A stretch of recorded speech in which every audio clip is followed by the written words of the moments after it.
महाकुंभ का मेला अपनी विशालता और आध्यात्मिक महत्व के लिए प्रसिद्ध है। लाखों श्रद्धालु यहाँ पर अपने पाप धोने और मोक्ष की कामना के साथ आते हैं। परंतु इस बार मेला एक अजीब और रहस्यमय घटना का केंद्र बन गया। साधु सन्यासियों और तांत्रिकों से भरा यह मेला अचानक चर्चा में आ गया जब पुलिस ने एक अघोरी साधु को हिरासत में लिया। साधु के पास से जब्त सामान ने सबको चौंका दिया। उस साधु की रहस्यमय उपस्थिति ने लोगों का ध्यान आकर्षित कर रखा था। उसकी आंखों में एक गहरी चमक थी और चेहरा हमेशा ढका रहता था। उसके पास जो सामान था वह किसी साधारण व्यक्ति की समझ से परे था।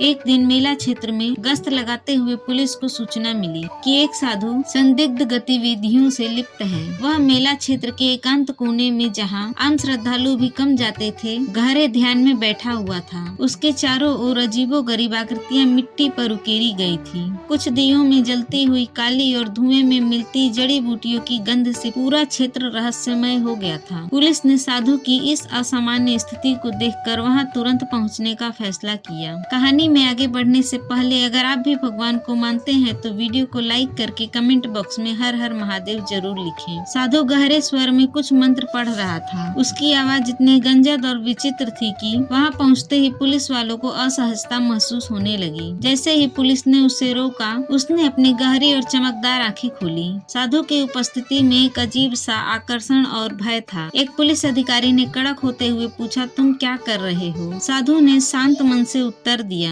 यह मेरी साधना है। यह स्थान, यह मेला और यह समय, यह सब मेरे अनुष्ठान का हिस्सा है। मैं जो कर रहा हूँ वह मेरे जीवन का सत्य है। आप इसे नहीं समझ पाएंगे। पुलिस ने उसकी बातों को अनसुना करते हुए कहा, तुम्हें थाने चलना होगा। यहाँ जो कुछ भी चल रहा है हमें इसकी जाँच करनी होगी। साधु ने ना तो विरोध किया ना ही भय दिखाया। उसने बस अपनी आंखों से पुलिस को देखा और कहा, जो भी करोगे सोच समझ कर करना। यह शक्ति तुम्हें भी स्वीकार कर सकती है और ठुकरा भी सकती है। पुलिस ने उसे घेर लिया और उसके पास मौजूद सामान की तलाशी लेना शुरू कर दी।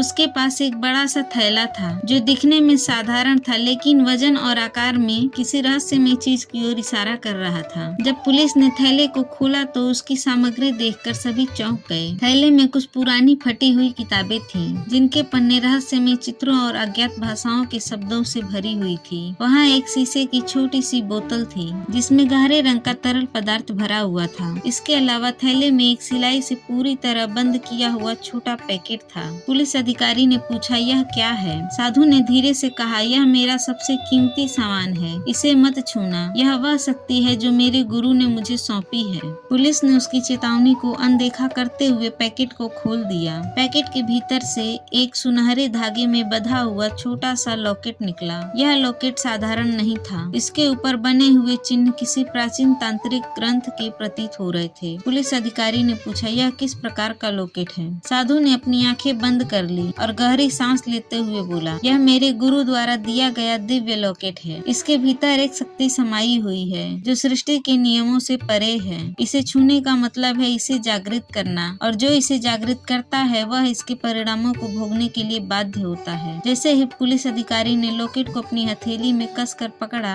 अचानक वातावरण में बदलाव आने लगा। हवा भारी हो गई और एक अजीब सी ठंड फैलने लगी। लॉकेट से एक हल्की सी गूंज उठी, जैसे कोई प्राचीन मंत्र दोहराया जा रहा हो। एक अधिकारी ने घबराते हुए पूछा, यह आवाज कैसी है? तभी लॉकेट से एक तेज चमक निकली जिसने पूरे कमरे को रोशन कर दिया। सारे पुलिस अधिकारी चौंक कर पीछे हट गए। साधु ने कहा, यह उसकी चेतावनी है। यह लॉकेट हर किसी के लिए नहीं है। इसे छेड़ने का मतलब है इसे चुनौती देना। लॉकेट की चमक धीरे धीरे कम होने लगी, लेकिन इसकी उपस्थिति ने सबको विचलित कर दिया। अधिकारी ने इसे फिर से पैकेट में रखने की कोशिश की, लेकिन जैसे ही उन्होंने ऐसा किया, लॉकेट हवा में तैरने लगा। यह दृश्य किसी चमत्कार से कम नहीं था। एक अधिकारी ने हकलाते हुए पूछा, यह क्या हो रहा है? साधु ने मुस्कुराते हुए कहा, अब यह जागृत हो चुका है। तुमने इसे छू कर इसे सक्रिय कर दिया है। अब यह शक्ति तुम्हारे पास रहेगी। तुमने जो किया है उसके परिणाम तुम्हें खुद भुगतने होंगे। अचानक लॉकेट से एक गहरी आवाज आई जो किसी अनजानी भाषा में कुछ कह रही थी। यह आवाज सुनकर अधिकारियों के चेहरे के रंग उड़ गए। आवाज धीरे धीरे तेज होने लगी और पूरे कमरे में गूंजने लगी। साधु ने फिर से कहा, यह शक्ति किसी साधारण व्यक्ति के बस की बात नहीं है। इसे संभालने के लिए आत्मा का शुद्ध होना आवश्यक है, लेकिन यह अब तुम्हारे साथ रहेगा जब तक यह अपने नए स्वामी को स्वीकार न कर ले।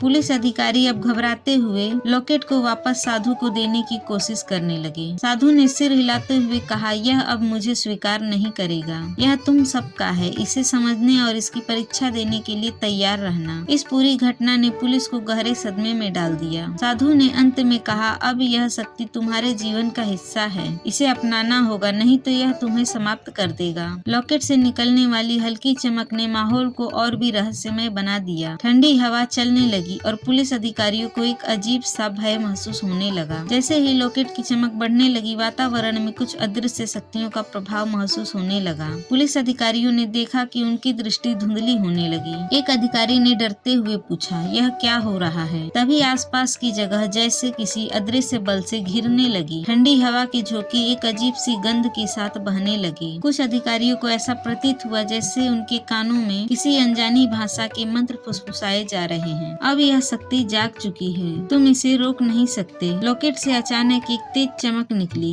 यह इतनी तेज थी कि वहां मौजूद सभी पुलिसकर्मी अपनी आंखें बंद करने लगे। जब उन्होंने आंखें खोली तो उन्होंने अपने चारों ओर अजीब दृश्य देखा। एक अधिकारी ने देखा कि घने जंगल के बीच में खड़ा है, जहां उसे कोई रहस्यमय छाया पीछा कर रही है। दूसरे अधिकारी ने देखा कि वह एक अंधेरी सुरंग में भटक रहा है और उसकी सांस घुट रही है। आसमान में काले बादल उमड़ने लगे। ऐसा प्रतीत हुआ जैसे किसी प्राचीन शक्ति ने पूरे वातावरण को अपनी गिरफ्त में ले लिया हो। पुलिस अधिकारी अपनी जगह पर जमे खड़े रहे, लेकिन उनकी आंखों में भय स्पष्ट था। साधु ने गहरे आवाज में कहा, यह शक्ति तुम्हें तुम्हारे सबसे बड़े भय से मिलवाएगी। इसे समझने के लिए तुम्हें अपने डर को स्वीकार करना होगा। तभी एक अधिकारी ने हिम्मत जुटाकर कहा, हम इसे वापस तुम्हें देना चाहते हैं। इसे अपने पास रखो। लेकिन जैसे ही उसने लॉकेट को साधु की ओर बढ़ाया, अचानक हवा में एक जोरदार गूंज सुनाई दी।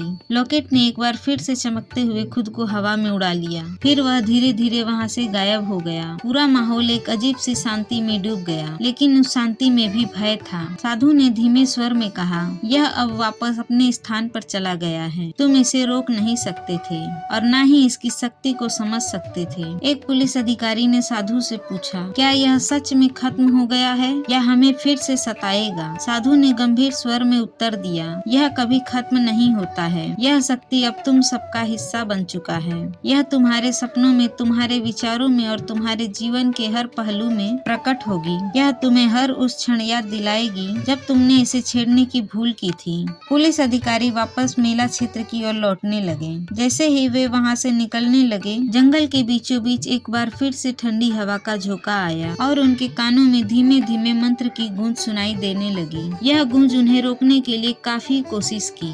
इंस्पेक्टर कुमार ने बुदबुदाते हुए कहा, हमें इसे समझने की जरूरत है। हमें इस शक्ति के पीछे का सच जानना होगा, लेकिन कैसे? साधु अब वहाँ नहीं था। वह जैसे धुएं की तरह गायब हो चुका था। अधिकारी भले ही मेले में लौट आए, लेकिन वे अपने साथ एक ऐसा अनुभव लेकर लौटे थे जो उनके जीवन को हमेशा के लिए बदलने वाला था। महाकुंभ का मेला अपनी रौनक में लौट आया। श्रद्धालु अपने साधारण दिनचर्या में लग गए, परंतु पुलिस अधिकारियों के लिए यह घटना एक अनसुलझा रहस्य बन गया। क्या उन्होंने एक अनजानी शक्ति को छुआ था या ये केवल उनकी कल्पना? यह सवाल उनके मन में गूंजता रहा। क्या यह सच था? क्या महाकुंभ में हुई घटना वास्तविक थी या किसी की कल्पना मात्र थी? यह सवाल आज भी है, परंतु जो कुछ भी हुआ उसने महाकुंभ मेले को एक अनोखे और रहस्यमय अध्याय में बदल दिया।